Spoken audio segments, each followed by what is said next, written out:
Nothing but the voices in my head, telling my circuits to leave you dead. Yellow, blue, green lights turning red. Time just a robot in my flesh. Nothing but the voices in my head, telling my circuits to leave you dead. Yellow, blue, green lights turning red.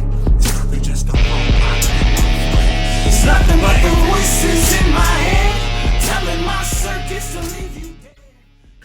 Hey guys, welcome back to the lab. We're here for some more exclusive content. Another episode of Sundaze with the Clink Room. Today we're joined by Point X Co. And the man behind it, Andy. How are you?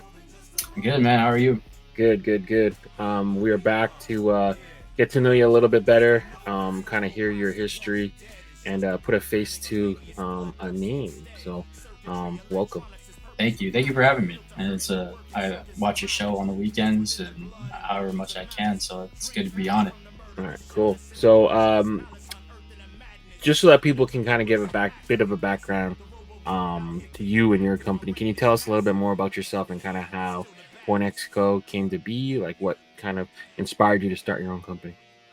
Yeah, so I'm born and raised in Arizona. I moved to Colorado for a couple of years and then came back to my home state probably about 4 years ago now. Mm-hmm.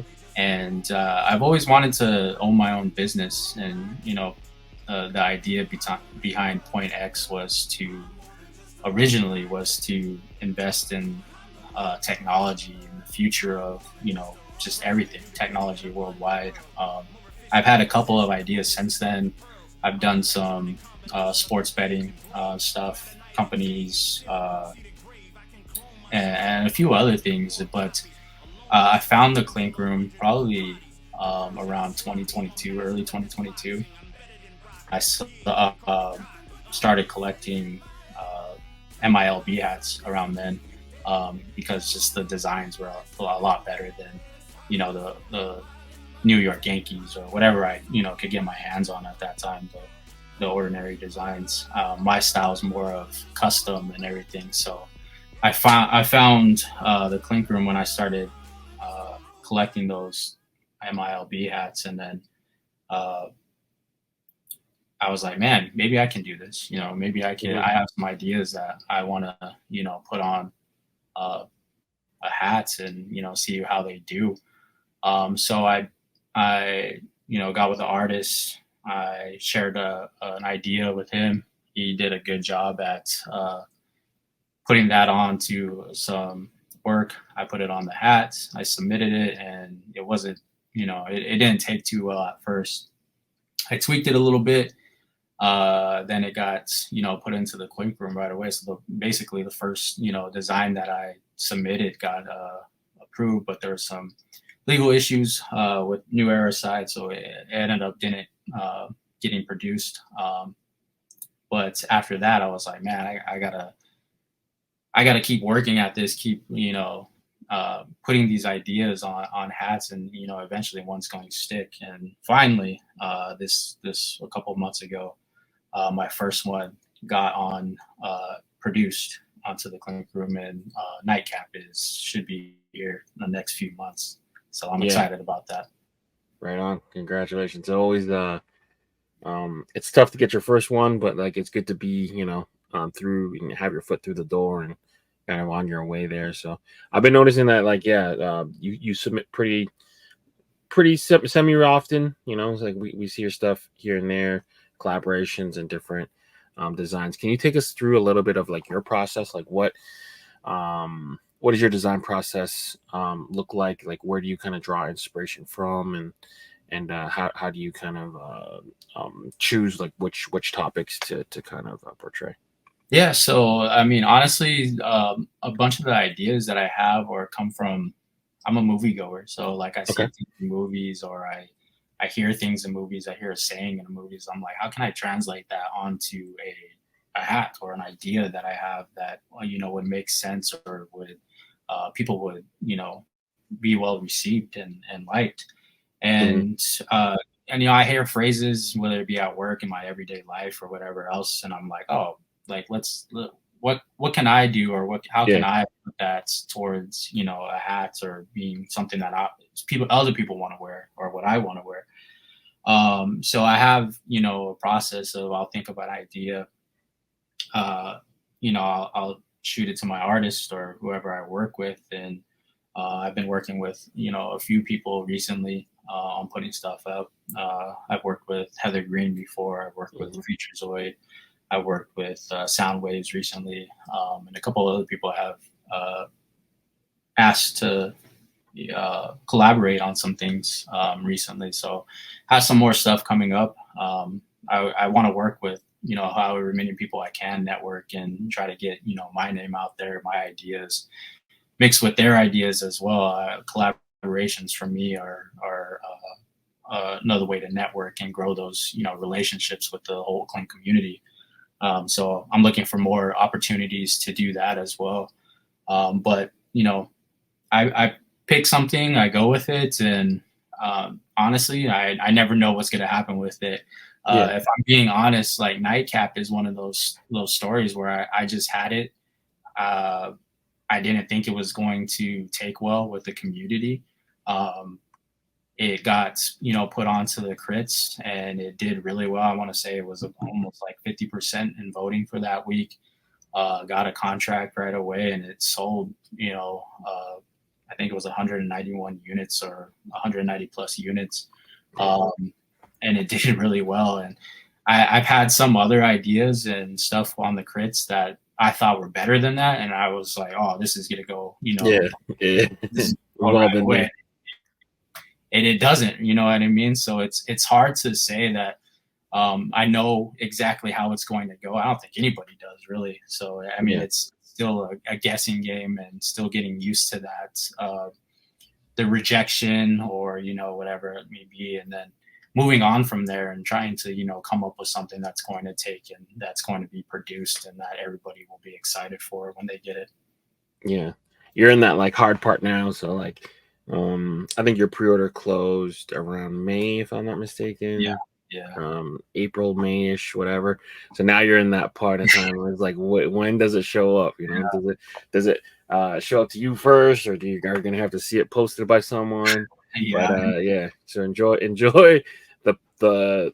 I mean, I guess this is like the harder part, but like the work is done at least. You know. Yeah, for sure. To see the fruits of your labor later. Yeah, it's definitely exciting though to go through this process and to see it, you know, firsthand of, you know, what it takes to actually get something on and get something to you and on other people. My goal one day is to be out in a different state or on vacation or, you know, somewhere else and see one of my designs on somebody that I have no clue, you know, I don't know or I'm not acquainted with. And, you know, that would be one of my goals in an ideal situation one day, is to be able to see that on one of your designs on somebody else. So hell yeah. So taking it back to a little bit towards your company, so you've mentioned some partnerships with some of the different artists out there. I think like Ryan Simmons too, and some of the other people. Like, how do you select which projects to kind of take on? Like, what are you looking for specifically when you have like an idea brought to you? Are there specific things you look to stay within? Are there certain I guess motifs or design styles you look for within an artist when you're partnering up? Yeah, you know, I try to work with, like I said, I'm trying to work with a lot of people, as many people as I can, trying to network and put things out there. If somebody is really interested in what I've been doing, and which Ryan was, he was very like, oh, I like some of the designs that you've had, that you've produced or that you've put out. You know, how can I get my design? And I was very excited to be able to work with him, be able to work with somebody else, and to be able to get their design that didn't make it into the Clink Room, or, you know, that, you know, however he wanted to imagine it and put it on something and get it out to the public. I worked with Aurelian and Lane on the water iguana as well, getting that onto some hats and being able to get out to the public. So, you know, I'm pretty easy to work with. I don't necessarily judge anybody, or the design rather, you know. If they're passionate about what they want to do and what they want to see, then I'm willing to work with, you know, with you as long as I have the time as well. And Yeah, right. So, making those networking and making those relationships is huge to me as well. I want to be able to produce, hats in the future as well. If they have a design and, we work out the details behind it and they really want to see it on a custom hat, I'm willing to be able to hear them. And, if we can come to some agreements, like my selection process right now is basically if, you come to me and we get it together, then we'll make it happen. Nice. So you bring a lot of experience to the table. So like, just to give people a little bit of insight on you. So like, you've worked with non-New Era branded hats and manufacturers direct. You've worked in the post-production space where it's like you're taking a ready stock hat and you're getting embroidery applied, which is real awesome. I've done that too in the past. You've worked with New Era reps to get your process submitted, and you have to do approvals, and sometimes New Era isn't willing to budge on some of the certain digitization and stuff like that, which is fine. Like they're experts, they make their hats and they do their thing. And then now going through the Clink Room process where it's kind of not hands off per se, but like they take the art and they kind of know where to take it and maybe make this line better or take that line out, and then you're kind of hands off. Like what can you say about the journey itself on becoming almost like a project manager essentially for hats? Yeah, I mean, it's been a journey for sure for the last 2-3 years that I've been doing this.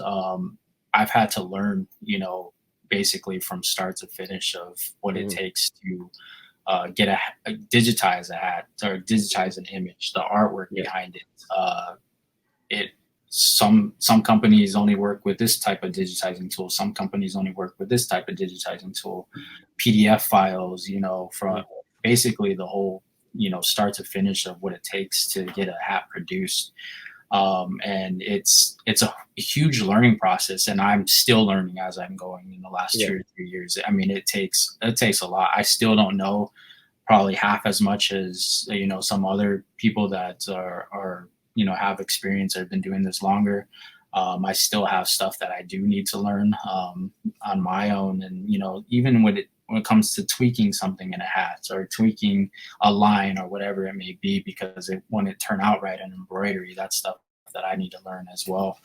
But as far as the journey goes, I would say just don't give up. It can be hard to get to submit a design that you have that you feel that is really good and that other people have recepted well to it, on Facebook or Instagram, wherever you're submitting or wherever you post it.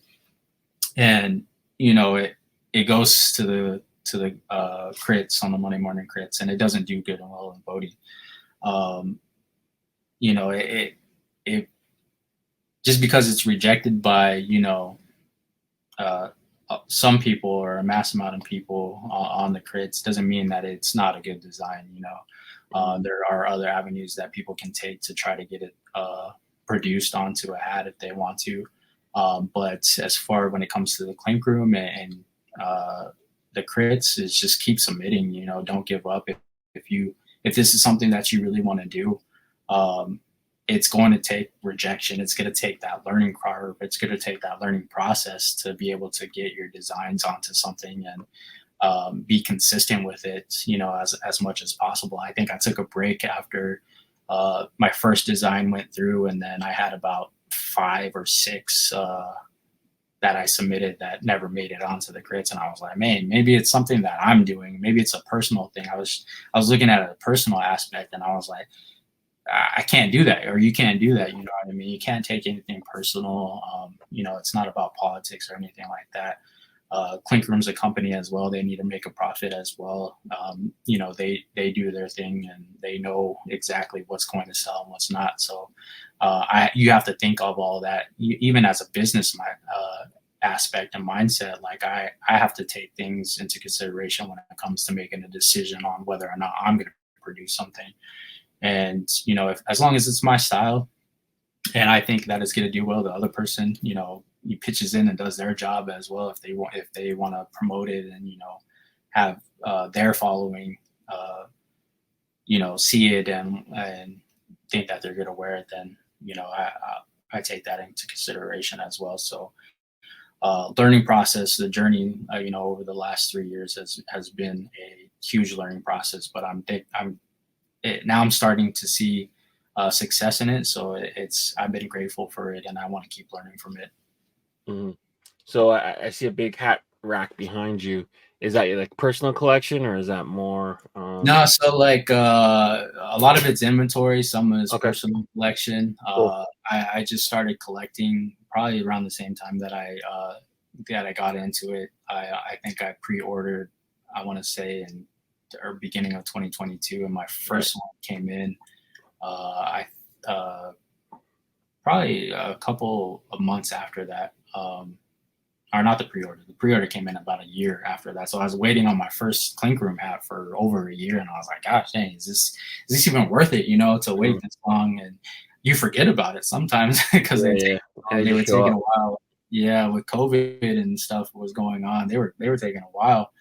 But I really like the designs. I obviously have a style of skulls, and I know there's been a very big debate and stuff about Reapers and stuff on the Clink Room recently, but that's my style. I was like, bring on the Reapers, bring on Yeah, the I love Reapers and Skulls too. skulls. Like I'll purchase those and wear them. All the hats that I wear are or I order from the Clink Room. I wear, so I don't necessarily collect to not wear them. I Yeah. collect ones that I'm going to wear out and into public, but a majority of these hats are inventory for my company and Okay. my designs. I do have Clownin inventory that's was produced by me, and then it was designed by Ryan. Right. So that's one of them. But one of my favorite ones, I think this the Death Dealer was one of Yeah, yeah, yeah. Josh Waltz. the first one. I was like, man, this has really sold me on that. And that was because I'm a poker player and I dealt blackjack before and table games, Right. so that's like right up my alley with both aspects of cards and the Yeah. skull and everything. I definitely have a box set out just for Clink Room Grim Reapers. So, I mean, I understand like if some of the imagery will look kind of like not quite thought out, or not quite you know uh within the theme. I can see like some people being like, okay, again or whatever, but like if they sell, they sell. So and Yeah, yeah, for sure. that's what they're in business for, right? So Yeah, and that's one thing that I've learned as well is that you're not gonna please everybody no matter what oh yeah, you do. yeah, Or each design is meant for a certain amount of people or a certain group of people, and those are the people that you're selling to. Basically, is that design. Some people like other designs more than they like the other ones, and it's all about buying. So the customer base is has a vast variety of things that they look for. So not one design is going to fit everybody, especially in the Clink Room, because their audience is huge. So of course. learning to understand that as well. It's not, if it's not well received, well, maybe it just wasn't for that audience. So Yeah. That again, learning that and having to go through that rejection is obviously part of the process as well. Well, there's 70,000, Yeah, followers, and there's hundreds of people who vote and hundreds of people who comment on, you know, uh, Monday Morning Critz, and it's hard sometimes taking yourself out of it and reading the comments if it's about your work or something that you've done. Like, damn, like yeah, they really said that. Like, all right, cool, but yeah, it's part of like what you learn.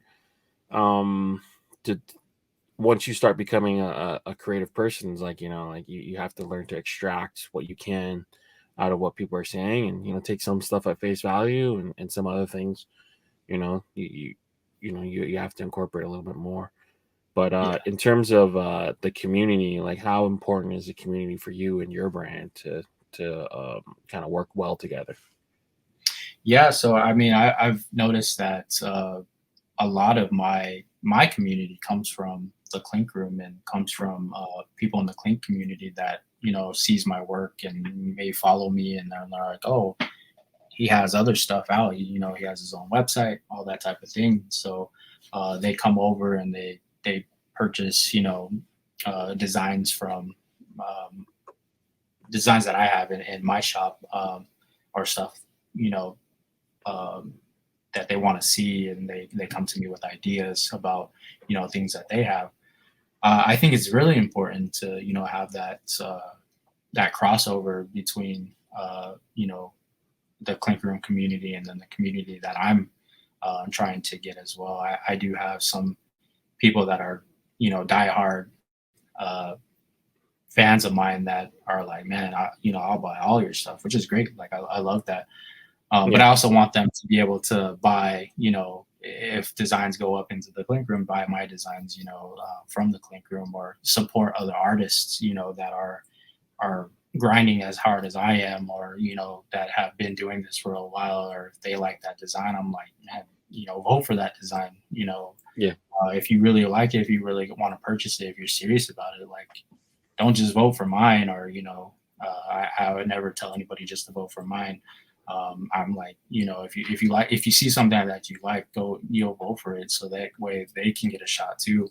You know, and then, you know, building that community from there, and trying to establish a strong following base and community for my brand as well. I'm working on stuff that, you know, is outside of the realm of just fitted hats. I have something coming up, a golf hat coming up that's a snapback that I haven't done before, so I want to see how that does.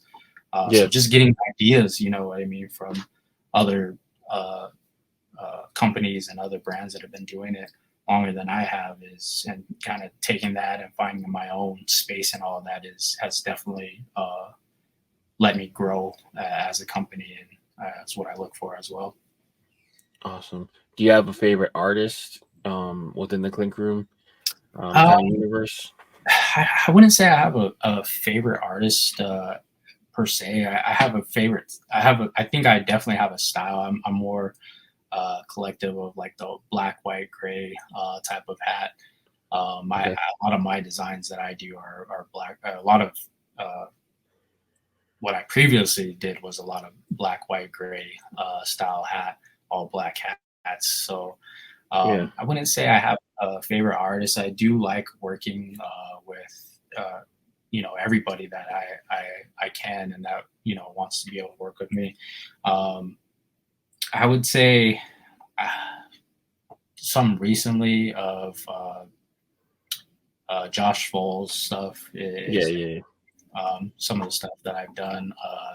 Jacobo, I have that. One of my favorite ones is the Death Dealer. I believe that was from him. So some of those are stand out to me. Sierra Gons is definitely one of those as well that I'm trying to work with right now, actually, on the design. So some of his stuff is very cool.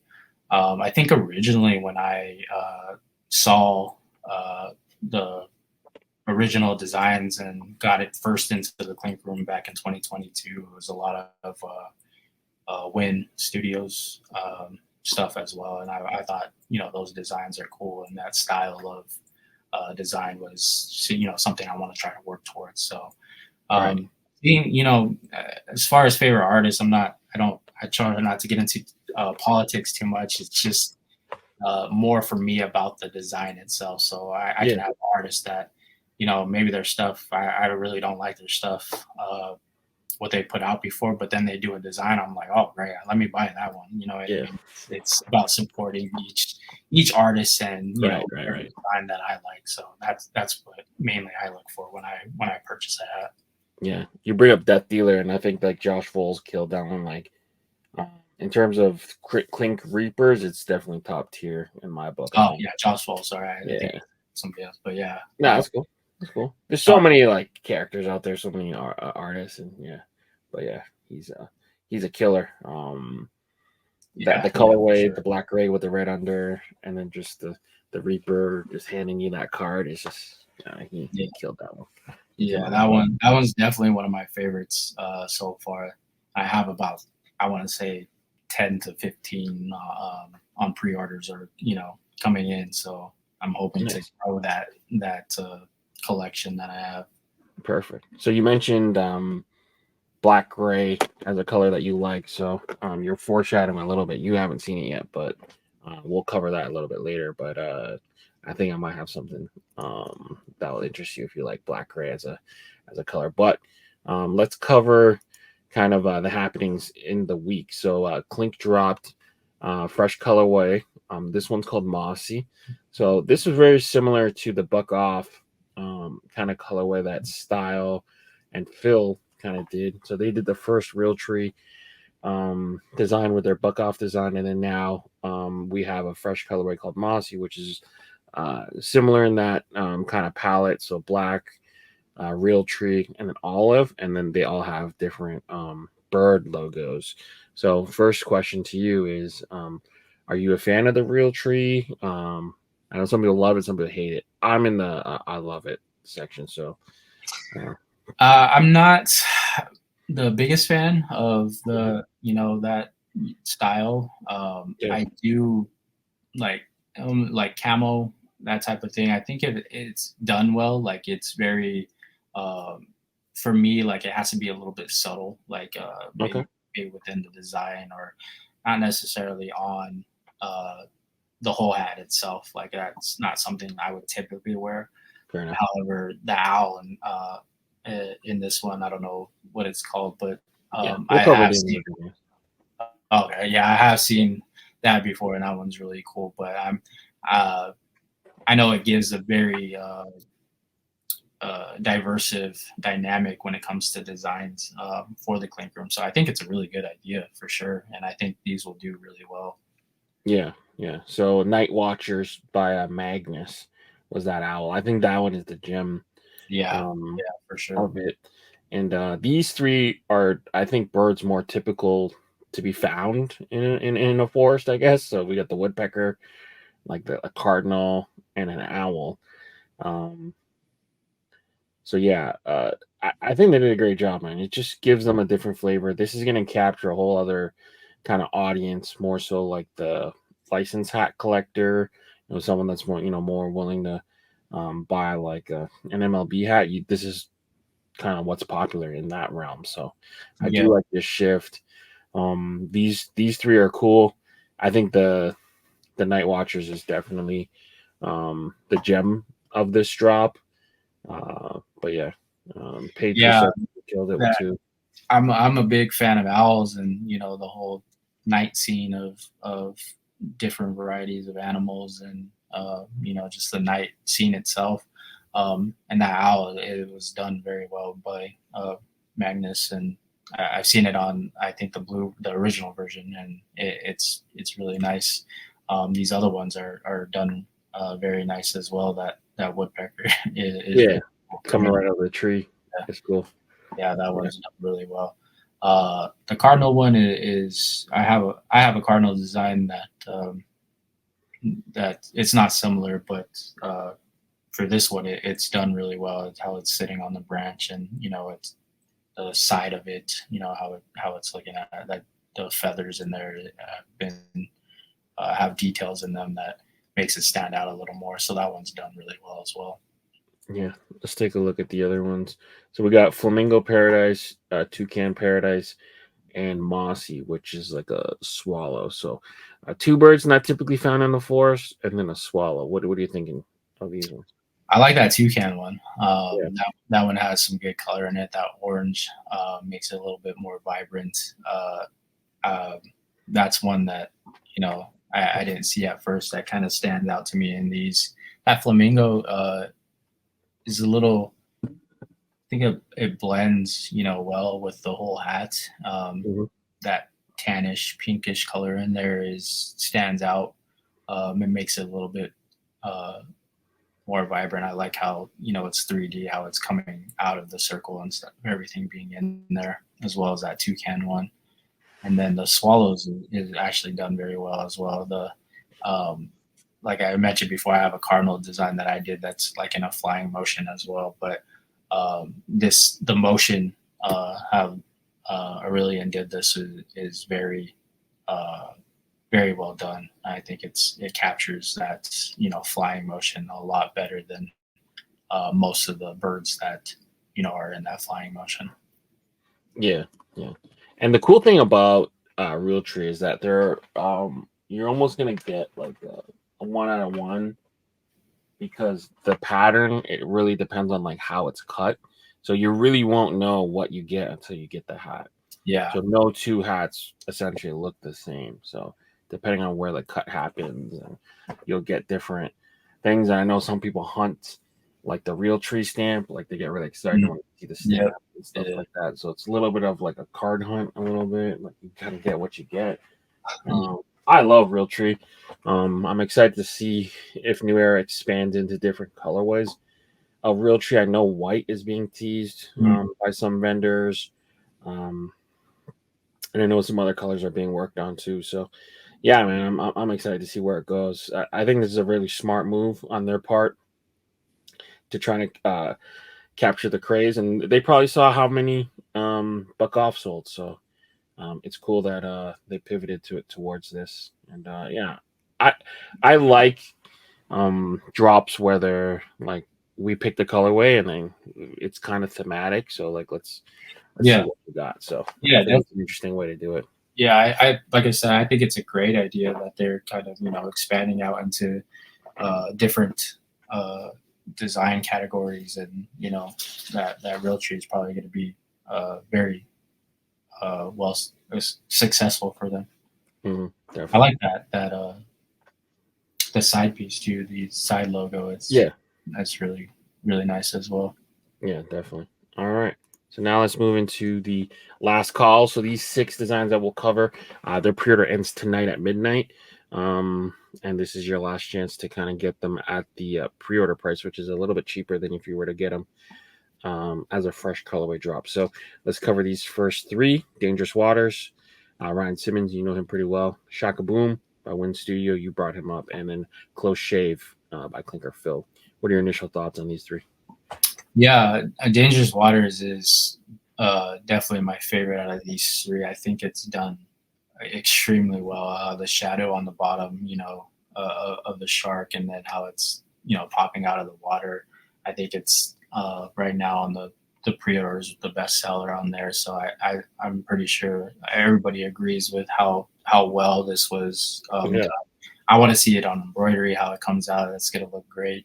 Yeah, I think this is just done extremely well, and very good idea of the shadow underneath, and how it's popping out of the water as it's moving like that.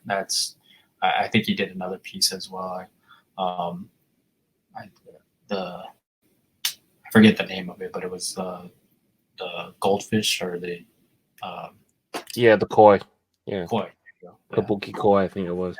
That one was done very well as well. I think that actually came out recently, and I saw the embroidery on it. It's really nice. So I'm glad Clink Room picked this one up, and I want to see that embroidery as well. The Shaka Bloom is color-wise, it's not my favorite. I'm not a big fan of pinks, but done very well. The flowers in it stand out. I like the pink undervisor on that one. I think the colors, as far as the black into the green, are match very well with the whole design itself. And I think that one is going to come out for those ones that collect the style of hats or like these colors. I think that one looks really good. Curious to see how they're going to do that, how they're going to embroider that as far as what's going to be raised and what's not going to be raised. I think you raise some of the insides, probably the outline, I'm assuming. I think you do the black and the outline probably raised. You have the rest of it flat. But yeah, I mean they'll pull it off. I think there's a lot of details in there.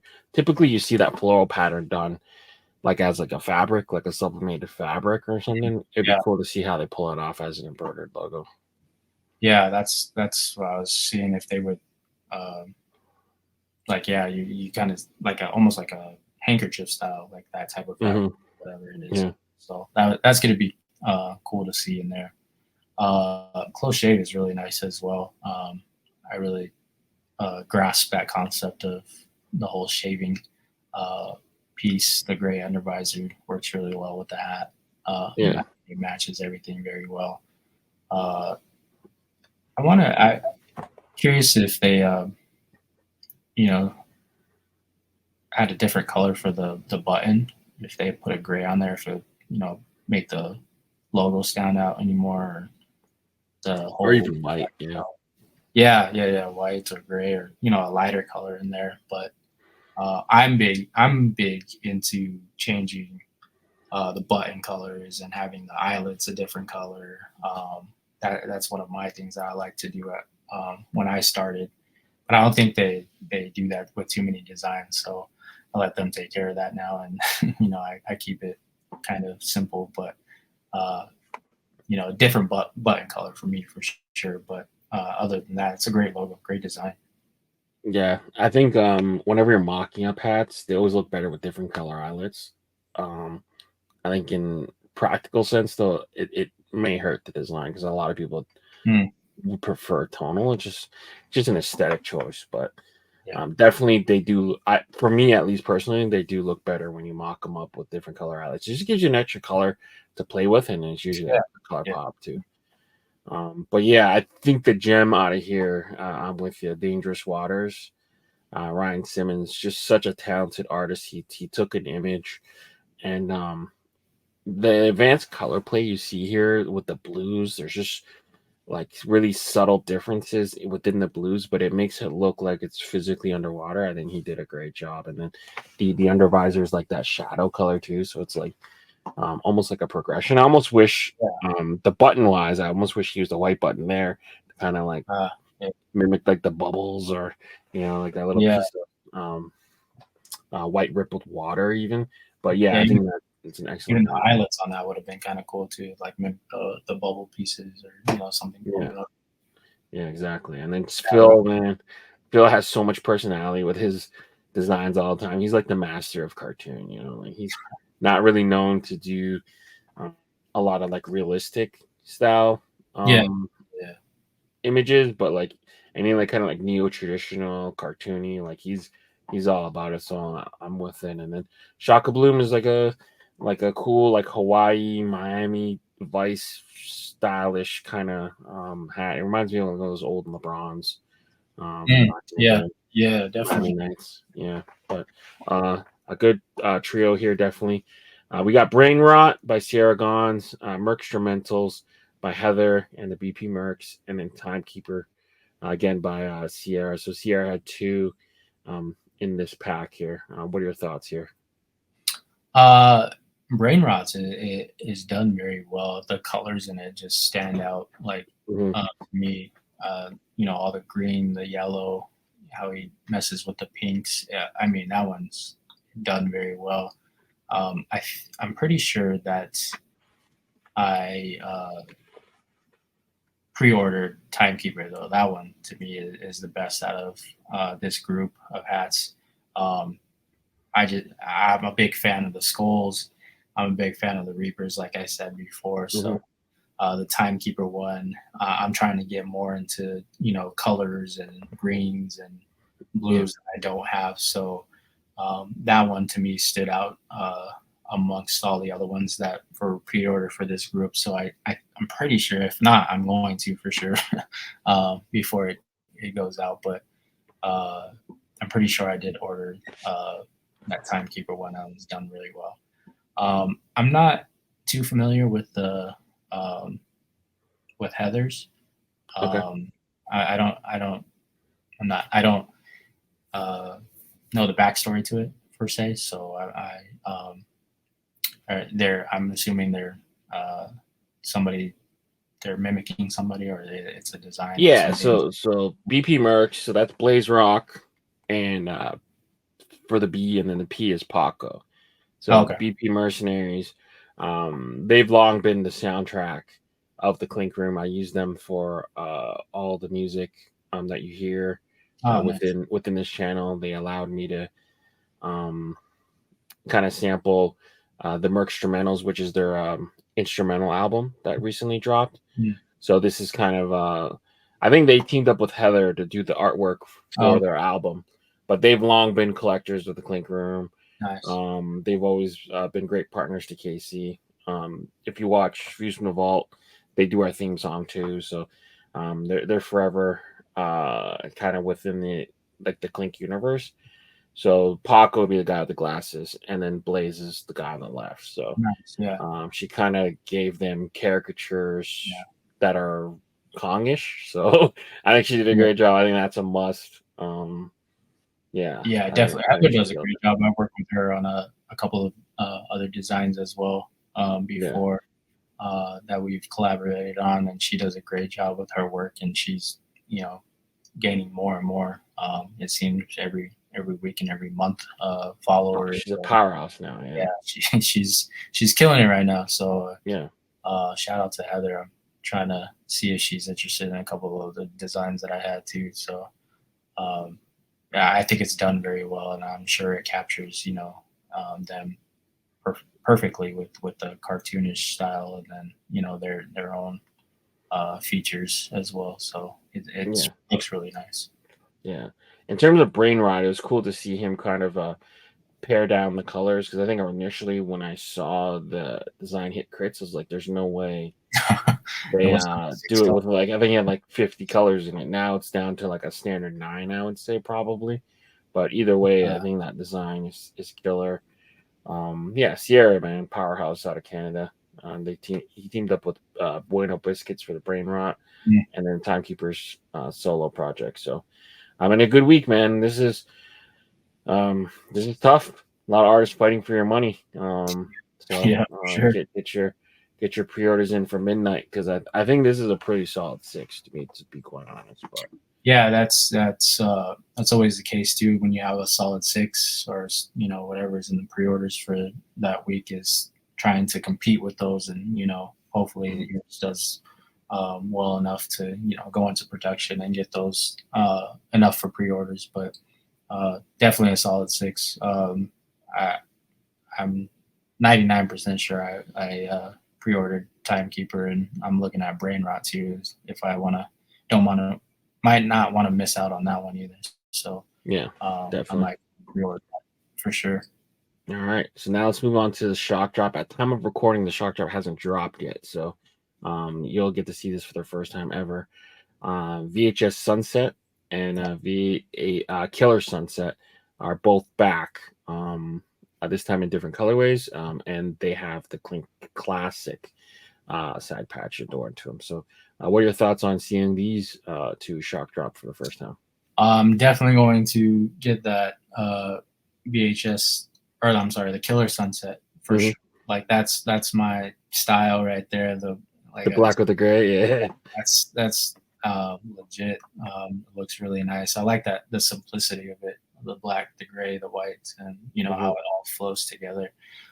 My favorite team is the Raiders, Las Vegas Raiders growing up. So that's where that comes from, is black and silver, black and silver, and the white working in there.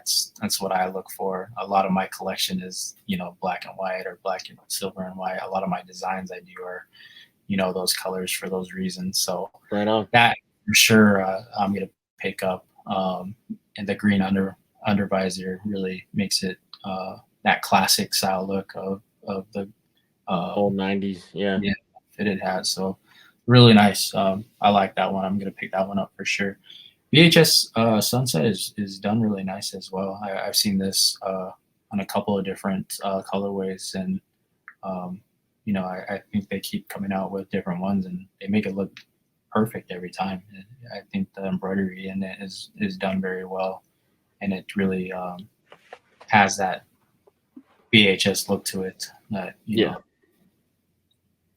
So I think that one's done very well as well. This colorway is really nice too. I've seen it on a couple of different colorways, and I didn't care for them as much as I did for this one. This one looks really nice though. Yeah, the Killer Sunset with the killer whale, that orca there. I think when I first saw the mock-up, I wasn't like totally blown away by the artwork, but like seeing the different levels of embroidery and how they managed to get that whale kind of raised with the different textures really takes that design up a notch. I think it's a really good logo. Yeah, there's another one that I have that's kind of similar to that. How the texture and the inside of it, I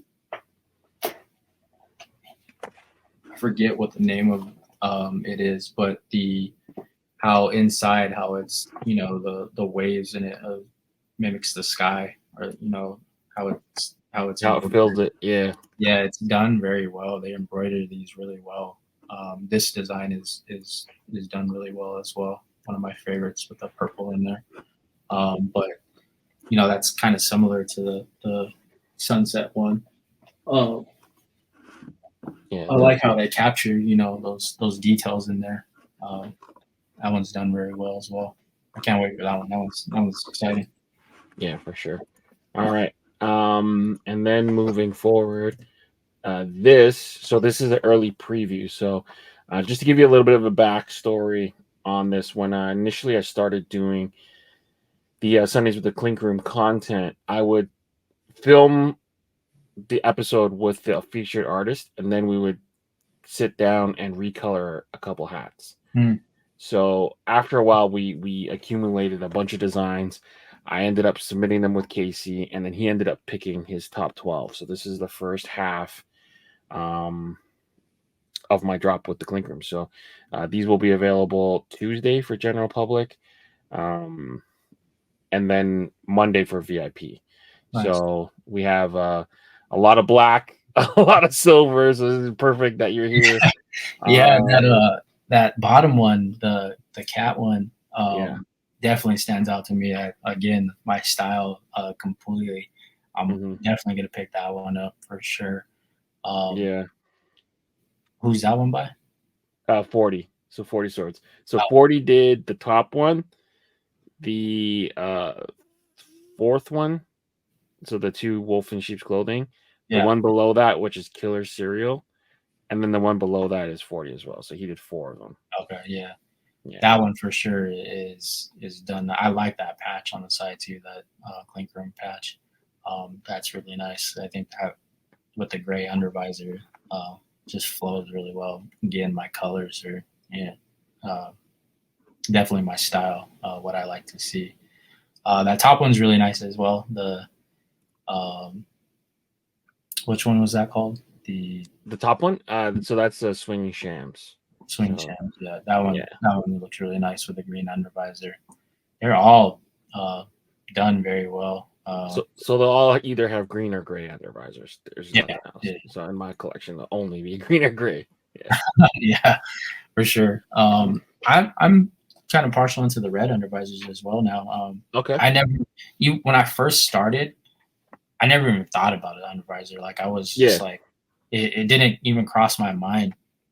And then I think originally it was either the Clink Room or Creaturezoid. One of them was like, man, you gotta start doing green, gray. You gotta start doing different color under visors, because a lot of my designs were just whatever the tonal, crown color was what's going on the under visor. And I was like, I don't see it, but I'll try it. And so I started trying it, and it was well received. I'm like, that's what what the audience wants and what these people want. So I started doing all mine. I even had to tell myself, like, hey, this needs to be green or gray or a different color. That's gonna be well received. So, I can tell you that like 80% of people, probably 70% of people, like the vast majority probably don't care, but the ones that do really yeah. And then you want to try to make something that is well received to a mass majority of the people. So for sure, of course, those green and gray under visors do, and it makes the design stand out. in a majority of the designs, it makes it stand out very well too. Mhm. So I've started to, more recently started to get more into the green and grays undervisors for sure in my Right. designs I'm submitting. Right. So two of these, we did the recolors directly with the artist. So I'll be releasing the footage and the kind of the behind the scenes of how we colored Uh, it. yeah. Aaron Bird is the one for the hummingbird, and then the flying fish. We colored one of those ones together, and then out of the four 40 swords designs, we colored one of them together as well. So I'll look to release the behind the scenes kind of closer to when we release the full pack. But yeah, this is a long time coming. I'm super excited to be able to kind of curate and pick designs and kind of work with it. When we originally were doing these, the side patches was like a new thing. So to kind of get to match up the side patch to the design, I thought was pretty cool. And yeah, shout out to Casey and his team for giving me opportunity to even try something like this. Like it's been a long time coming, and I'm excited to um, have these kind of come back in different color forms. I've long been a huge fan of 40. TJ's an amazing artist. His Wolf in Sheep's Clothing was probably hands down my favorite Clink Room design ever. So to be able to play with that character and be able to make something unique and fresh, that was always been a dream of mine. His Bad Kitties, the one at the bottom, when it glows in the dark, you see it's like a hat with a halo, but when he glows in the dark, he turns into a hat with devil horns. Yeah, yeah. Such an innovative, amazing design. I have a bunch of tabby cats that are kind of that color, that kind of grayish white. So I don't know, and they be killing all kind of random animals. So I think it's such a funny and cool design. The Catalina flying fish, when Clint got relaunched and the original kind of swath of designs, that Catalina flying fish was one of the best embroidery things I've ever seen on a hat. The kind of fake translucency of the wings and the kind of pearlescent kind of color that they originally used, I was like blown away. So that design is based on the Cubs and kind of how they spend their spring trainings in Catalina Island. I Mm, think that flying fish is one of the things that are native to that area. So I wanted to kind of take a spin off of the Cubs and kind of use their City Connect kind of colors. So I yeah, think that was a really really cool design. And then um, the um, the ruby hummingbird, Aaron Bird had a cool idea to try to do that in a like kind of like a Mariners esque Pacific Northwest kind of color palette, and I thought he knocked it out of the park. So again, these are available Monday for VIP, and then Tuesday for general release. And I nice. can't wait for these to be out. That wolf in sheep's clothing is done really well too. Those are my high school, my hometown high school colors, the red, Right, black, and white. So nice. when I was in high school and a little bit after that, that's all I was collecting was red, black, and white hats. So Okay, cool. I actually did a design that kind of re-upped their logo. It's a gopher, so you can't really do too much with it to Mm, make it look tough. But it's that red, black, and white uh, colors of the high schools, and nice, Newer actually did that one very well. So that one looks cool. Right on, right on. Good stuff. All right. So enough about me. Let's get into the crits. So we're back to um Monday Morning Critz. So these 20 designs will be up for your voting tomorrow. So I think we'll be getting back to a semi-regular schedule from what I understand. nice. But that kind of changes as we go. So but for now, we're back. So let's talk about Seamus and Rusty B's 13 hatchback. Uh, nice little play on words here. It's some type of waterfowl with the chicks on the back. So what are you thinking of this? Have you ever driven a hatchback in your time? I did when I was probably around 18, 19. I had Right. a Mustang, uh, Nice. but it's it looks really nice. The reflection on the water, Looks like coming you painted it, right? yeah, it looks really good. I think one that I released on Monday had a similar like reflection on the water type of look to it. But this one is done fantastic. Nature, you know, uh, designs seem to be doing very well. So I think this will be well received. The green colorway of it is kind of gives it like a more foresty, uh, nature look surrounding it. So I think that was uh, well done. I maybe like to see this on like a blue, like mimicking water, or maybe something that kind of mimics water a little bit more. But done very well. It's really nice. Has a lot of colors in it as well. Mm-hmm. I think it's at the max of the 6 colors or so, but it looks more of like a nature artwork with the reflections and everything. It's like a painting almost, and it's done Yeah. very well. Yeah, we'll see how well this votes. In terms of like the art style, the way he kind of put this together, nailed it. The head of the actual bird, so much detail, such a striking pose. You lose a little bit of detail on the chicks itself Mhm. a little bit. Yeah. They almost look a little bit too simple, but I imagine that's kind of close to what they would look like in terms of like the foliage and the kind of breakouts. But I don't know what he would do to kind of express that. I think the one on the left looks a little bit better than the one on the right. It's just kind of how the pattern is, maybe. But Yeah, the black in it really kind of you lose a lot of the details in it, but yeah, um, I wouldn't have any suggestions of how to make those pop out more. no, I wouldn't be able to draw that better if I wanted to. But Oh yeah, I think it's overall pretty damn solid. yeah, yeah, for sure. All right, cool. Number 2, Eye of the Beholder, Clinker Rick. It continues his non-use of black. He doesn't like black, but we're almost there. What do you think of this one?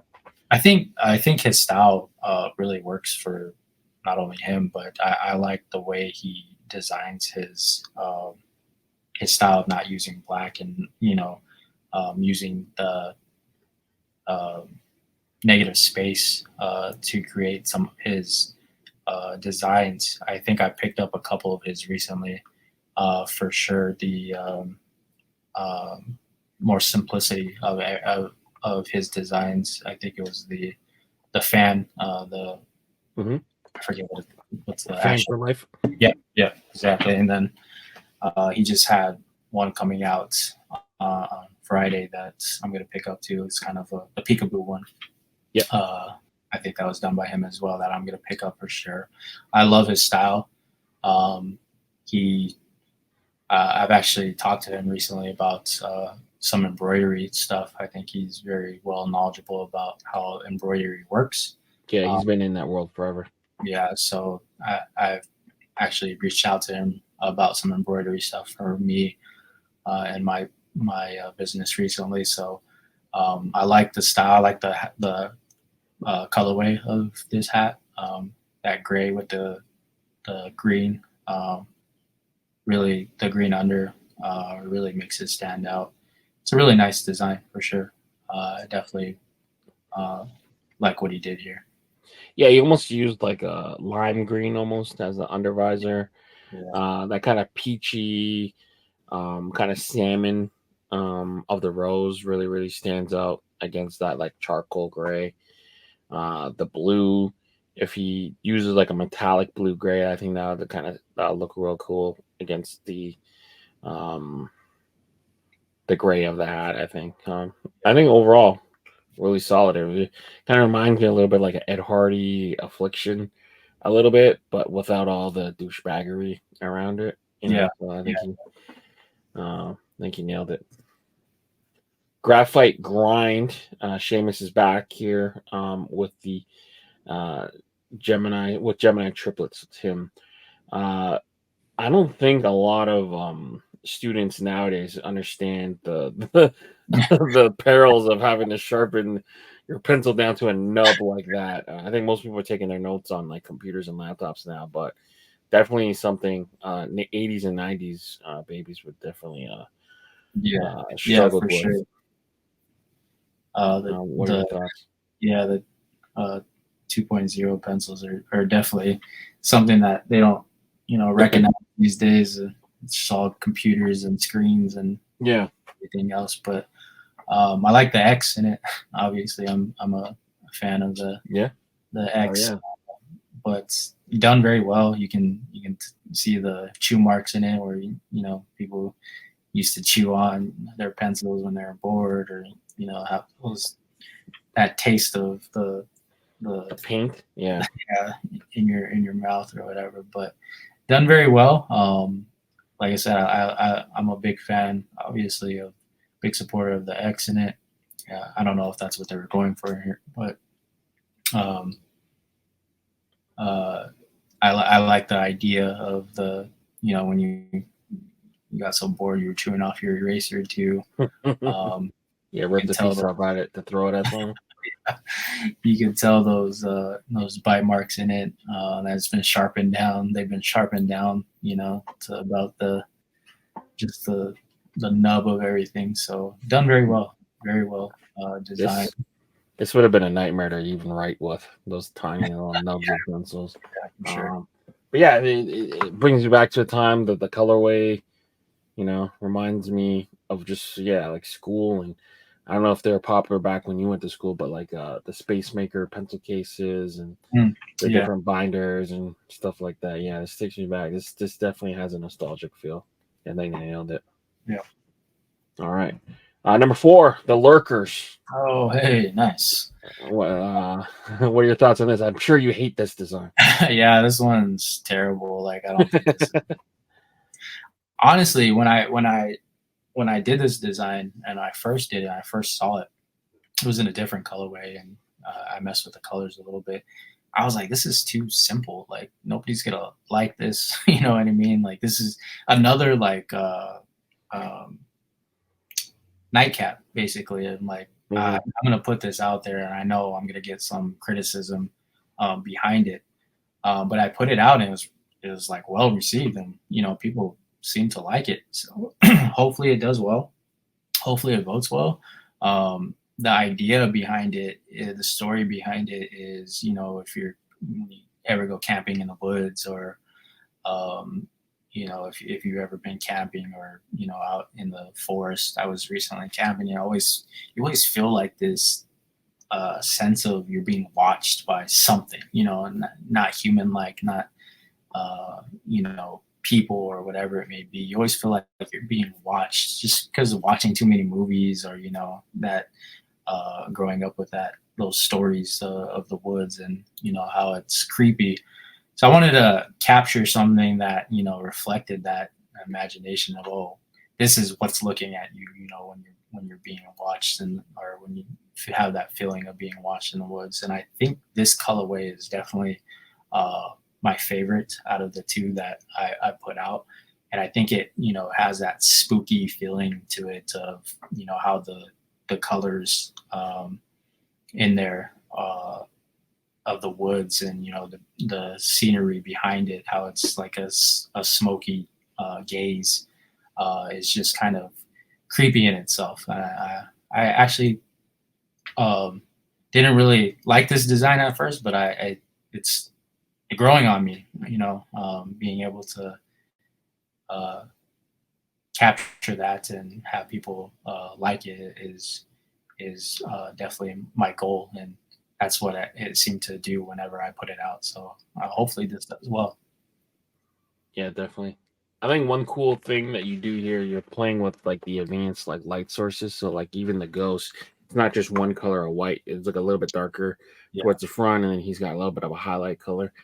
Another cool effect you could potentially explore would be making the ghost and the background the same colors, but then making the ghost glow in the dark, so that like when you see it in the dark, only the ghosts show up in the glow. That'd be kind of potentially the thing that you can kind of explore.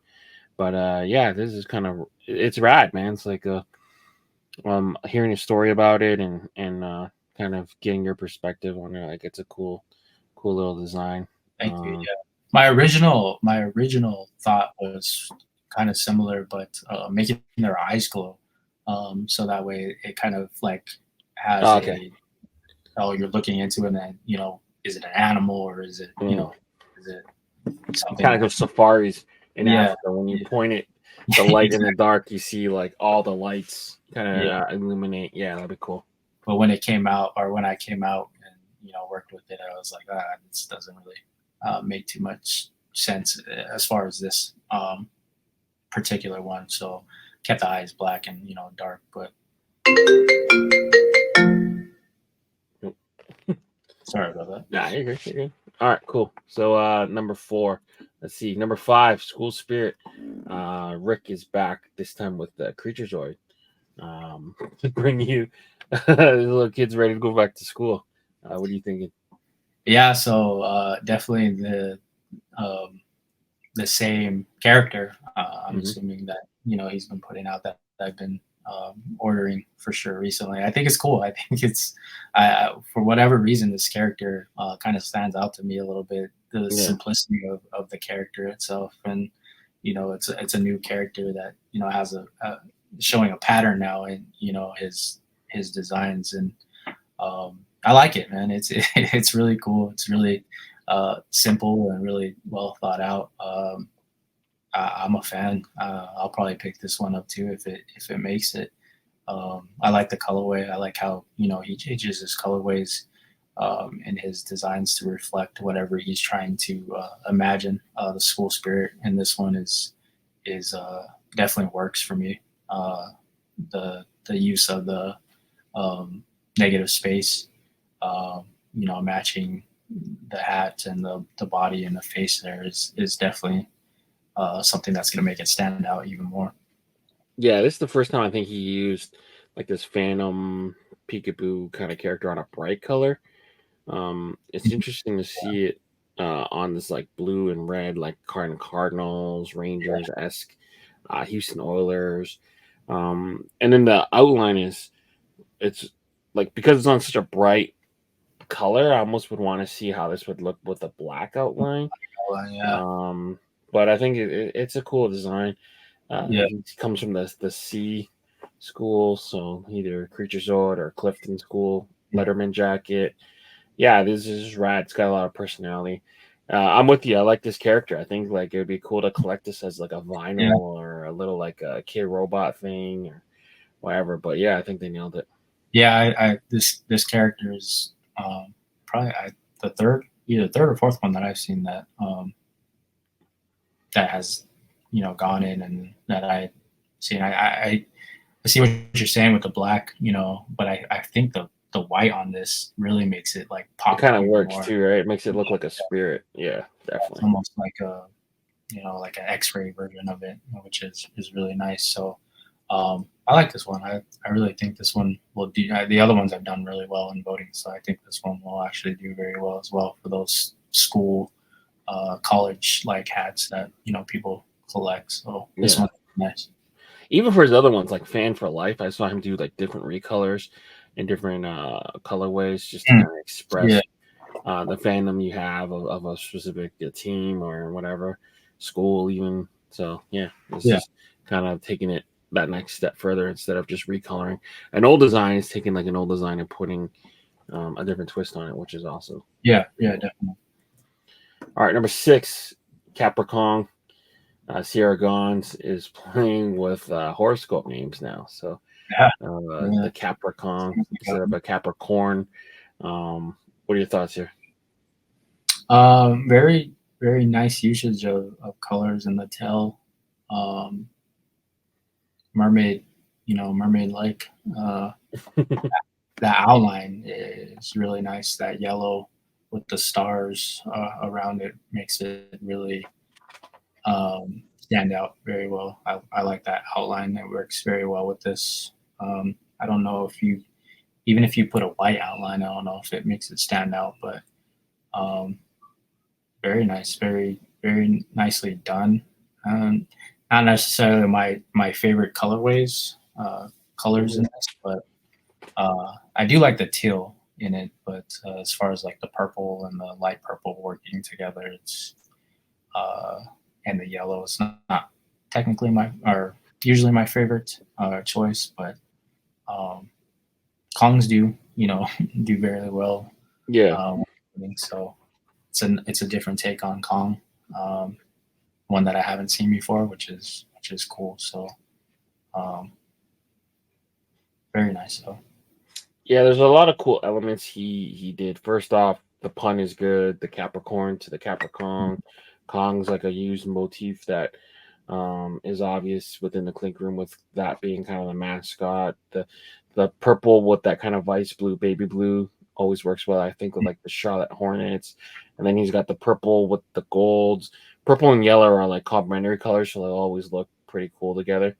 Another way he can kind of flip it is if he doesn't want it to stand out that much, he could potentially look at using silver instead of gold, like a metallic silver. I'm with you too in terms of the pastel kind of color break of the tail. I don't love it, Yeah, but I can see why it works within the theme. yeah, He uses I guess that kind of purple within the underbelly, and he uses that within the tail, and then he kind of lifts the purple and the blues off of the crown color and the hat colors. So, I mean, all yeah. in all, I think this is pretty solid. Do you do negative space for the dark purple on the Kong itself, or is that a different No, color? I think it's a fill. Definitely Oh, would be a fill. I think I would assume so. yeah, But I think the colorway will make people shy away. It's not a bad colorway, but I think like the subject matter along with the kind of mm, like pastellis might limit some people from buying it. But I think all in all, it's a pretty cool yeah, attempt. yeah. Definitely. Good to see different style Kongs too. Like Yeah, yeah, just everybody. not lazy. Yeah, Yeah, yeah, at for least it's sure. not a Like it's a lazy different. attempt Yeah, a different crack at it is definitely nice to see. Definitely for sure. refreshing. All right, cool. Good job, Sierra. Kill tip. Again, creature. Showing his influence here. So we got I think it's a Lobster. crawfish. Oh no, lobster. So yeah, it's a lobster playing the guitar. So talk through what you're thinking here. Definitely a good idea. Use of the name Lobster Mm-hmm. is very creative. That's something that I try to do as well and look for when I produce stuff and naming my things and all that. So it's definitely very creative. I think the the colors, like again and again, pink is just not my favorite. Personally, that doesn't mean that it doesn't do well. I've seen pink do really well in the crits and sell really well. So for me, it's just it doesn't uh, just doesn't catch my eye as much as like the gray and black, and that's just my thing, my style. But um, definitely very creative, cool idea, cool design, and they did a really good job at uh, capturing the pose of a rock star or lobster, and Mm-hmm. playing guitar. I think in the uh, top of the guitar, the strings get very uh, tight in there, and I don't know how that will embroider very well. Um, I I don't know if you make that all one color, but it wouldn't even make sense in there. So I think expanding that a little bit more, making it a little bit wider, can bring out those strings in the top of the guitar right there. But other than that, it looks very well done. Yeah, for me, I think I would play with the idea of getting rid of the background because it kind of takes away from what you're looking at. I would adjust his tail just slightly. I feel like it's off a bit. But the face itself almost makes him look like a shrimp. So I'm Yeah. so used to seeing the Jacksonville jumbo shrimp kind of play here within a Yeah. different. Kind of looks Uh, similar. Yeah. yeah. So he's got that vibe to it. But it's a cool like concept for sure. I don't know if I love like that brown they used on the visor and the button. I think I'd just rather just go black. Like it's so close to black, just make it black. Oh, is But that yeah, is it brown or is it black? I think it's like a gray. It looks like a Oh, gray, like kind of like that same color that Clifton used yeah. on his. I thought it was black at first too. Yeah, Definitely, but definitely. If it's brownish, then I would definitely go black too. yeah, solid idea. I think I would make him just kind of stand out more. Take more of the background out. That way you can kind of really let the logo kind of be the center of the subject matter. But yeah, it's a cool piece. Lobstar. The Bandit Panda by Ink Park. What are your thoughts here?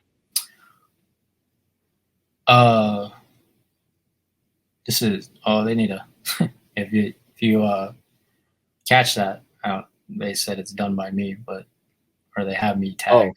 So you want to tell them that's yeah, we'll get them to fix that part. But obviously my style again, black and the black and white. I feel like this is an old design because I've seen it. I feel like I've seen this like a long time ago. I know that Ink Park took a break for a while or whatever it may be and came back recently. So maybe that's where it's coming from, is the old design that they put up recently again, or submitted. But definitely a cool design. I think the beanie that's over his head could be done in a different color to make it stand out a little bit more and make sense. But it keeps the idea of the panda underneath. The outline is kind of, for me, doesn't really match the whole design itself with the pink under, or I'm sorry, with the green undervisor.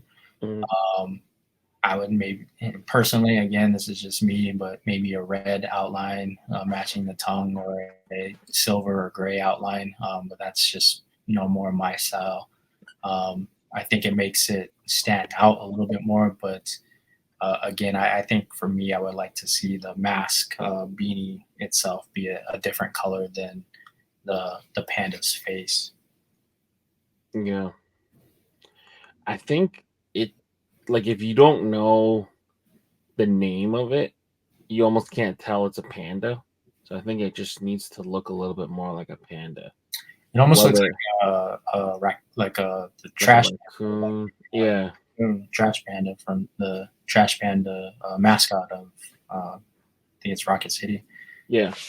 But yeah, I think you're right. It kind of, a panda's face is a little bit more chunkier, a little bit, more thicker. So more of a raccoon look to it than an actual panda. It's a panda on a diet, I guess. Yeah, it's definitely a cool design. I think it just needs to be refined a little bit. If it wants to be a panda, it needs to look a little bit more like a panda. I can't tell if my screen is off, because it doesn't look black. Does it look black to you on your screen? So maybe it's just my screen. The hat? The hat, yeah. Yeah, I definitely think it's black. Okay, all right. So that might be my screen. I gotta adjust my screen, because this to me looks like a really dark brown. I think what it is that they didn't use the real black color in the actual logo. So it's kind of a different color than the hat itself, which the hat is real black color, in the swatches and everything. So I think that's why it may be looking a little bit lighter than the black that's in the actual logo. Because to me, when I see this, I think of, like, it looks like a mud brown, mud pie kind of. Yeah. So you're saying that about the lobster too, and so I but I think it's the black, and they're just probably using a different black for the so. Might be my monitor's off. So, Donnie, if your hat was black, I apologize. I take it back. But yeah, I might have to do some synchronizing on my monitors with maybe the color. See, like, this looks black to me. Yeah, that's definitely black. So that's actually a different than that. Yeah. So I don't know maybe it's, something. That one, yeah, that one's definitely like a deeper black then. But that one, you can't even see the eyelets on that one. So that one's definitely, they made that Yeah, one, they made it look darker. yeah, darker. All right, Texas stain. Rafael, what are your thoughts here? Very cool idea. I'm sure a lot of people from Texas is going to understand this and draw to it more. People from Texas. I don't necessarily. I don't know if this is like I get it as far as like what the design is, but I don't know if it's like a thing in Texas that people do. But I'm not a big fan of cars on hats for some reason. No? I've the only one that I've recently that I've been interested in was the I forget what it's called, but I think it was Milos that did it. Okay. Um, Great it Expanse. well, which one was it? I think it was called Great Expanse. I think it was. Yes, yes. So that one, and you don't really see the car, the front of Yeah, the the car. car's kind of just part of it. Yeah. Yeah. So I'm not like the lowriders. Like I'm not a huge fan of cars on hats, but I mean they're all done very well. If it draws to that community of car lovers, then definitely this is done very well. I think the browns kind of make it stand out. The car style. Again, I'm a big fan of the grays and black, but Texas car people for sure definitely draws to. Yeah. I think car wise, it looks cool. It's rad. It's kind of ambiguous. You can't tell what kind of car it is. I just think, or I just wonder, like, is this even a thing in Texas? Like, I don't know. Like, I have no clue. Like, art wise, it's cool. Substance wise, I think it's a little bit. It needs a little bit of more of a story or something. I think, like, without seeing the full thing, I don't know. Definitely if it has enough. Definitely would like to know the backstory on it a little bit more. Yeah. For sure, would have to read that if they submitted one with that. But yeah, artistically, it's drawn beautiful. Yeah, that's cool. Sure. Yeah. All right, moving forward. Hang Grim by the Dude Designs. This one is when I saw it, I was like, oh man, that's one that I have to get. I don't think it was in this colorway though. This actually looks like a brown gray. Like a gray charcoal, yeah.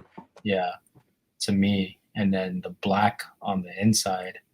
I like the original colorway. I forget what it was. I want to say it was a black hat.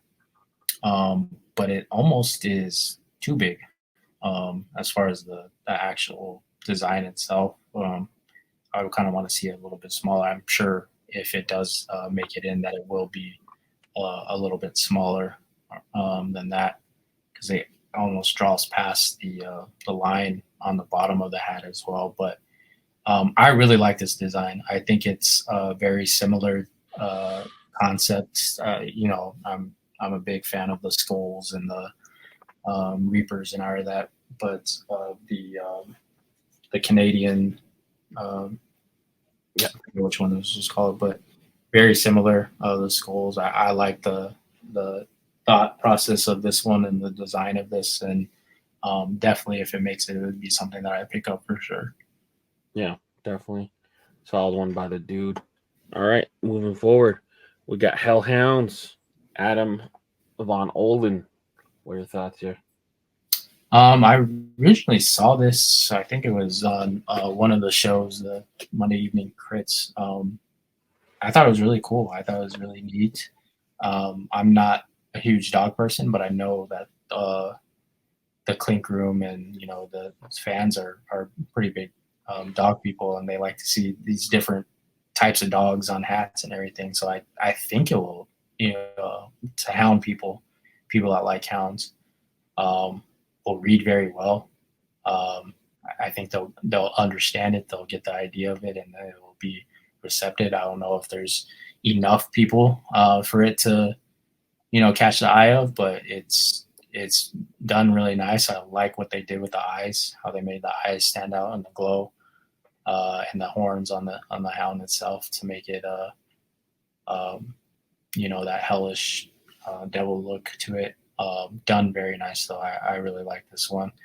I want to say that's like a lava red color on the outside where the flames are, and the orangish color, which I've tried to mess with before, and it's hard. It's very hard to make it work with a design because it's such a unique color. But I like the way they used it right here.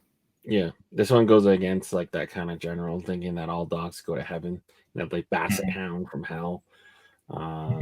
Yeah, I think he nailed it. It's cool. It's done in such a cool art style. There's no outlines, really. There's a lot of negative space and kind of color blends, and yeah. Another one of these that I'm wondering silently: is this black? Is this charcoal? Is this brown? But I think he nailed it. Otherwise, Red Eyed by Raphael. So he's continuing kind of his series of animals in circular shapes.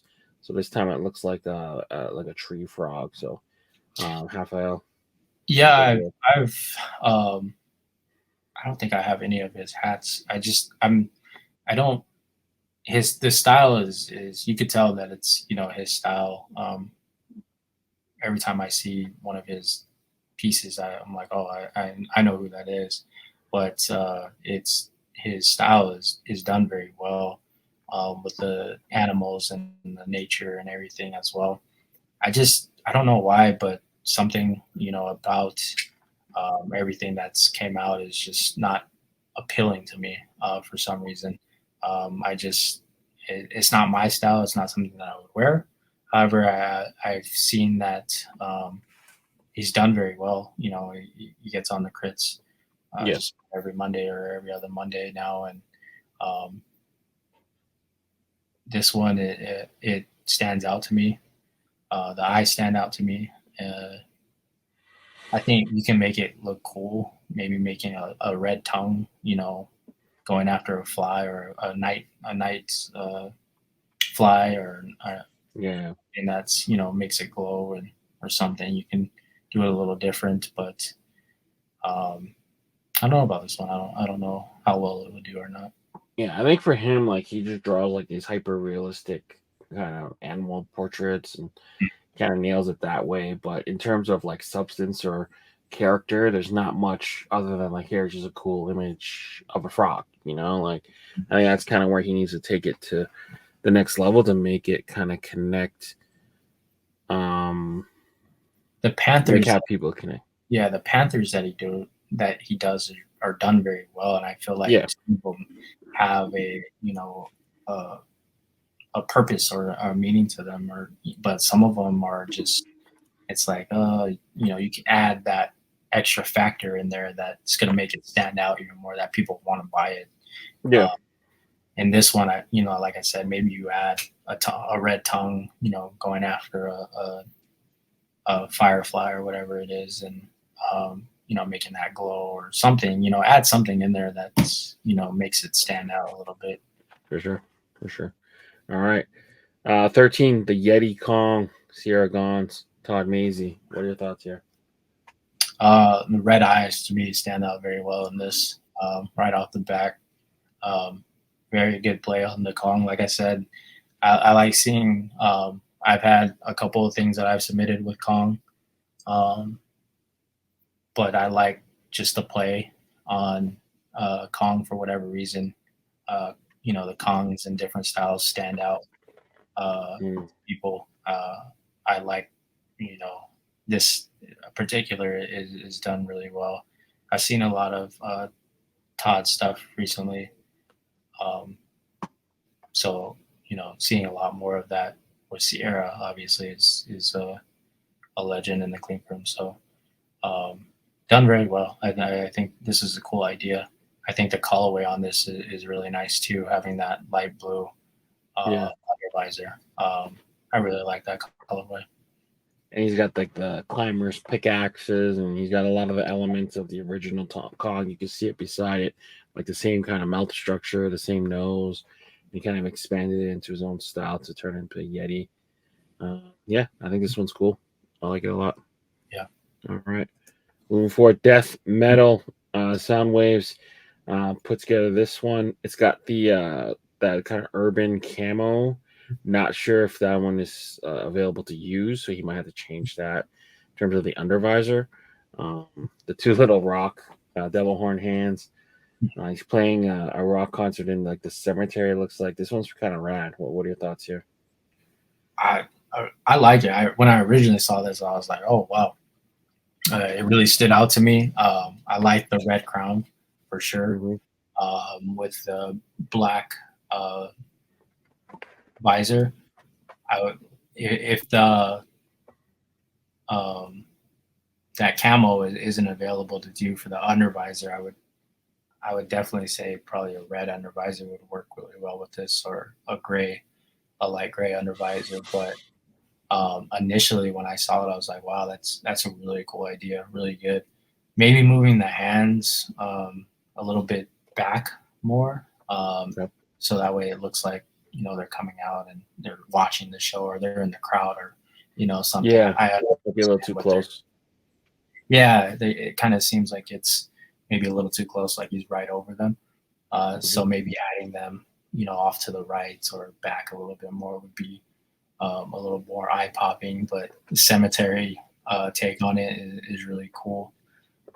Death metal, the usage of the name itself is a really good play. I like this. I really do. Like I said, the red and white, black are my high school colors. So this would be something that I picked up for sure too, if it made it into production.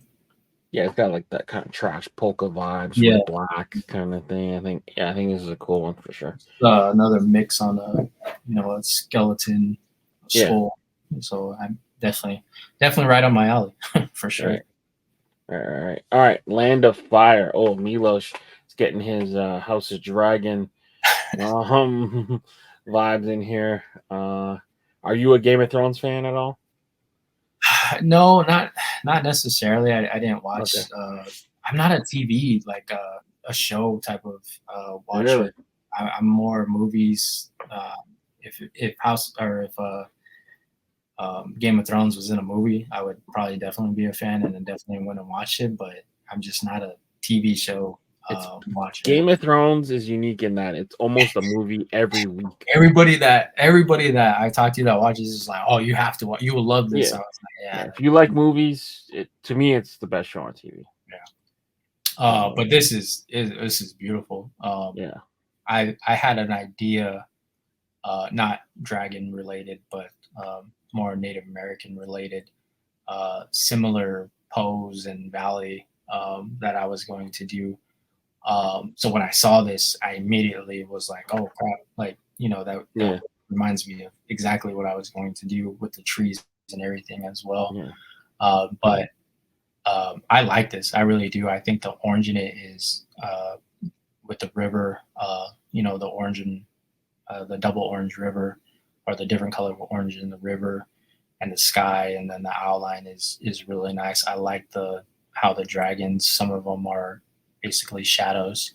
And you know, some of them are popping out of the triangle itself, with the, you know, on the mountaintop looking over the valley.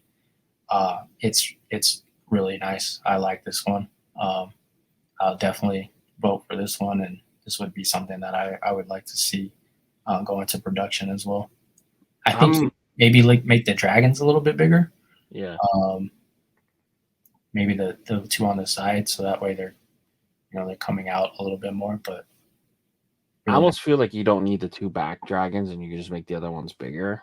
Almost, I'd rather trade those two to have more depth, like the artistry of the dragons. I think he just made them look so rad. Yes, flying and doing that whole thing. The colorway reminds me of like a Jordan 3. I forget the name of it, but it's got like the two different grays along with like that kind of orange pop color. This is just like a really cool design, and it's a testament to how good of an artist he is. Like each piece, there's no like fat, you know, in the design itself. Like each piece is drawn immaculately. I don't know. don't know if I've seen a triangle design in the shop. I don't know if you have or not, but I know they just came out with one on the last Fresh Colorway Drop, whatever this was called. I forget the name of it. Copper. Basically, they had a triangle okay. kind of landscape one, so that's kind of fresh in my mind. But yeah, there's not many for sure. Not an easy shape to work with. I think. Yeah, for sure. That's the only like drawback that I saw of this one. I would almost want to see it more in a like an octagon, maybe like a shape, a different shape. So because it makes me want to like see more of like the landscape. Yeah, you definitely. know, the side pieces and maybe he did play with it in a cool way where the dragons are coming out of the shape. Yeah, so, for sure.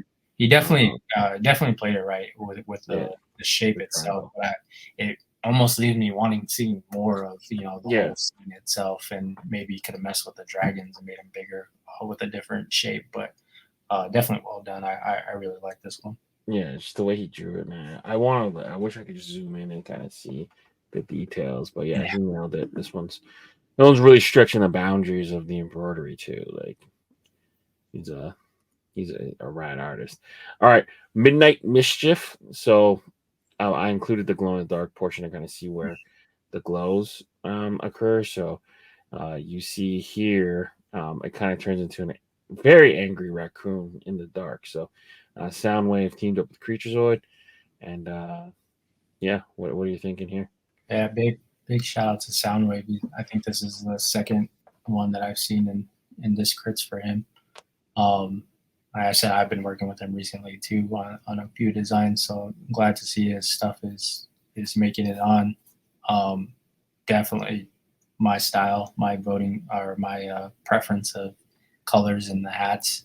I love the gray, black, and the whites. The glow in the dark makes it even better with those teeth showing like that. So definitely well done. I really like this one. I like the raccoon vibe of it.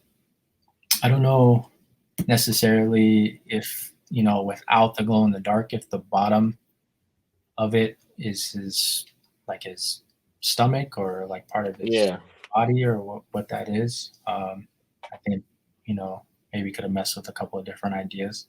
I get why it's there for the glow in the dark version. Yeah. Of it. I don't know if it reads that bottom part at least reads too well with the whole design itself, but I like this one. It's really nice. I like the outline on it as well. Yeah, and then they got like the different hidden parts of the eyebrows to turn it into more angry when it glows. I don't know if the bottom part fits because it's so much it's so there when it's not glowing. I get why they have it because you need it for the glow in dark feature, but I almost feel like it's kind of not like almost innovative enough. Like it's a cool idea.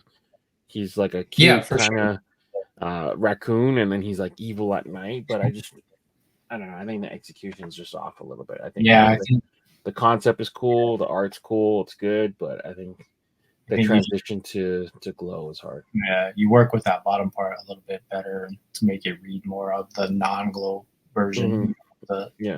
When it's not glowing, but definitely a cool concept.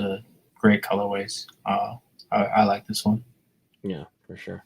All right, moving forward. Riptides, RIP Tides, Heather. I almost feel like the surfboard might be looking backwards almost, but that might just be like that wide angle kind of lens of the camera. What are you thinking here? We got the Grim Reaper surfing. What are your thoughts? Again, I'm a big fan of the Grim Reaper. Some of the stuff that I've done recently and in the past has involved the Reaper. So I know that what people are going to say, like, too many Reapers, too many skulls, but to me, just keep them coming. This one's, really well as well. I would maybe like to see this on a red crown. Okay. Just because I think it would make the outlines of the Reaper itself stand out more, and maybe I mean, I'm a big fan of the grays, but for some reason, this you lose some of the gray that's in his outfit to the hat itself. So maybe on a red crown or a different color crown. um, I like it though. It's really nice. I would definitely pick this one up too if it makes it. I think the lines in the fingers are done. The details in those are done very well. Very skeleton like on the kneecaps. Um, the details in the face are a little bit small. Yeah. So maybe making those bigger. I don't know how well that would embroider or if it would come out well. But one thing that I've tried to work on more is those tiny details that need to be bigger. And trying to work on that a little bit more has been my goal recently. I think that's almost like a yellow for his bone Yeah. color rather than a white. So very nice. So I'm a fan of the Reapers. I vote for them every time too. The pose is rad. He's kind of like in ready to surf. She loses me a little bit on the feet. Like the feet kind of just like black shadow. And I think it would be cool. I think the board seems a little kind of warped a little bit. I think it'd be cool to make like a brown color board, potentially like a wood of the scythe, and then having the different blades of the surfboard. And I don't know. I know nothing about surfing, but I know the surf like they have like little like tails or whatever, the pieces that cut the water. If those were like razor blades or like kind of blades of the scythe, that'd be kind of rad. But yeah, I think it's a cool I think concept. you can mess with the idea of like a surfboard made out of bones too. Oh yeah, definitely. Like a that yellow color that she has for the face and the bones in him. Maybe making something surfboard made out of that. But yeah, you're right. The feet kind of. I don't know if he's wearing socks or if it's just he's got little water shoes on or something. you can mess with the feet a little bit more. Actually have his skeleton feet on there or something. But yeah, for sure, it's nice. But it's a way cool concept. I think the no pun intended, but the bones of the concept is there. Like she's nailed it. I just think like a couple small tweaks here and there, and you got yourself a definite winner. Yeah. Blood Moon. Seamus is back with another iteration of his Blood Moon. What are your thoughts on this one? I will give him credit because I've tried to do a Blood Moon on a numerous amount of occasions, and I've never been able to make it look like this. Like the usage of the pink and the red in it is incredible. Like I've tried to do 2 designs that I know of now and make it look like a blood moon, and I couldn't find it. It didn't look good. It didn't read well. It was just not something that I could execute. So this is done extremely well. I really like how the moon came out in this one. Adding the factor of the wolf, into it with that pink color in the eyes makes it stand out very well. I was trying to do a series of one of my designs is shadow battles, and one of them was working with a blood moon and the shadows in it, but it just wouldn't read like this does. So we're very well done. I give him credit for that. It's done very well, and it looks really good. Yeah, the colors he used are so dynamic. The art is amazing, and yeah, he keeps trying to get the Blood Moon concept, in. So I wish him luck. I hope this one does good. This is a rad concept for sure. Yeah. All right, Ball Hawk. Page Perception and Hero Hines, Superhero Hines. What are you thinking here? I actually saw this earlier today, and it was done. I liked it. I really liked it. I was like, oh wow, that would be something that, you can try to think of new ideas, and how to work a baseball into a logo, or how to work a sport item into a mascot logo. And it's hard to think of creative stuff that hasn't been done already. Yeah. But this one, wearing a pair of reflective glasses that's showing the baseball, and it's a genius idea. I think it's done very well. I think people will definitely like the way this one reads, especially baseball fans. I like it. It's really nice. Really stands out. The glasses, the reflective glasses, is done very well. The colors in it are done very well. I like it. It's really nice. Yeah, he's got that like navy with like that wheat color. Works well. It's like that kind of like Nautica feel kind of colorway. Ball hawk, typically I would kind of think football first, but I know it. The phrase is used in baseball in terms of like an outfielder that can just catch a lot of balls. Think of like a Kevin Kiermaier or like Dalton Varsho type.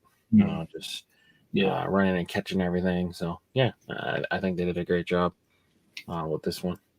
All right, number 20, the last one of the day. We got Robin. So another Creatures Own one. So Donnie's got his fingerprints all over this this Critz entry. So he teamed up with Heather to do Robin wearing a balaclava. So I'm seeing a lot of balaclava week. A lot of balaclavas within the designs this week. So what do you think of this one? The Bank Robin. I feel like I've seen this before on a Critz. No, has it been submitted before? I don't recognize it, so I don't know. Oh, okay, maybe I might be thinking of something else. Yeah, but maybe they covered it on Monday Evening Crits as something like. Yeah, maybe that's what it was. Like an upcoming one or like a submission. I like the colorway of it. That green Vegas gold colorway. For some reason, I really like that colorway. I kind of wish they would have done the feet and the bill and the bag in that Vegas gold as well. But I get why they didn't. I get why they made that different. I'm a big fan of this colorway. I have a design that's in a Vegas gold and green colorway like that. And it's like a Vegas, style Immortal Gamblers. But I like this. I think it's a cool idea. The color of the bird's feathers is kind of throwing me off a little bit. I think they're partially red and partially brown. Is I don't know if it's just not working well together or the idea behind that, but the whole Robin idea itself is a really cool idea, really creative. Mm-hmm. I can't tell if I'm old or young, but for some reason, the $ with one strike through it looks weirder to me without the two strikes. I don't know which one is more proper or not. I have no clue. But that is something that I kind of expect to have two strikes, but I'm Googling it now as you kind of speak. But I think the one strike is more formal, I guess. But I don't know. For some reason, I'm just used to seeing two. But the concept's cool. The Robin, Bank Robin. I think it kind of doesn't look like a Robin. I know the colors of the feathers and the plumage is correct. It's just, I guess, like the pose of it. It's not very bird-like. But yeah, I think it's like a cool concept. Yeah, I think you can almost take the money signs off of the design itself and put them on the dollars or the money, Yeah. and make the money a little bit bigger. So that way it's just money that's coming off instead of just the dollar signs or whatever. And making the money a little bit bigger, a little bit thicker, so that way it reads on there. But the dollar signs kind of make it look like graffiti almost. Or like a thing. Yeah, I get it. I understand where they're going for, but I think it would read better if the dollar signs were on the actual dollars itself, and you kind of take them off the logo, and you just have money, floating around or coming out from your bag. Yeah, for sure, definitely. But we reached the end. This was a little bit of a longer episode, which is cool with me. I need the watch time anyway, but thank you so much for your time today. You've been really gracious with it, and I asked you to come on the show, and right away you said yes. So that's always a good thing. So glad people can kind of get a peek behind the curtain and kind of know you a little bit more on a personal level, and kind of see the man behind the brand, because that's always exciting. Definitely. Thank you for the opportunity as well. Like I said, I'm a fan of the show, so I was very excited when you asked me. I feel like I'm still in a learning curve as far as when it comes to Clink Room stuff, and posting things, and I don't want to say that I'm more experienced than anybody, which I feel like a lot of people that have come before me are very experienced. So I thank you for that. Thank you for giving me the opportunity to come on and sharing my ideas of what I believe about the Clink Room and all that type of stuff. So again, thank you. Right on. My pleasure.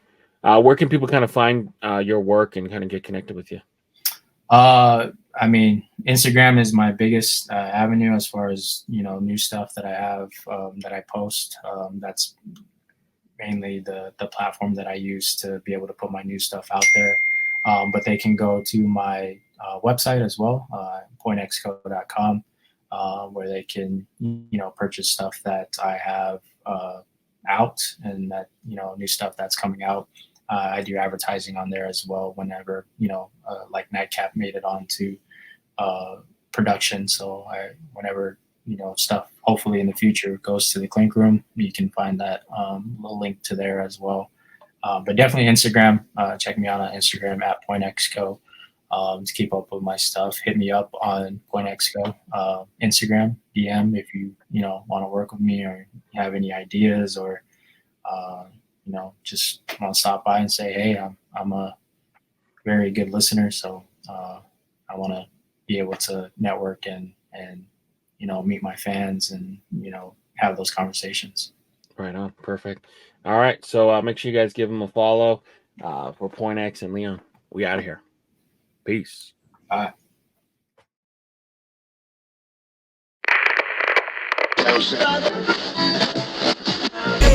Yellow, blue, green lights turning red. It's probably just a robot in my flesh, and I'm more than just a robot.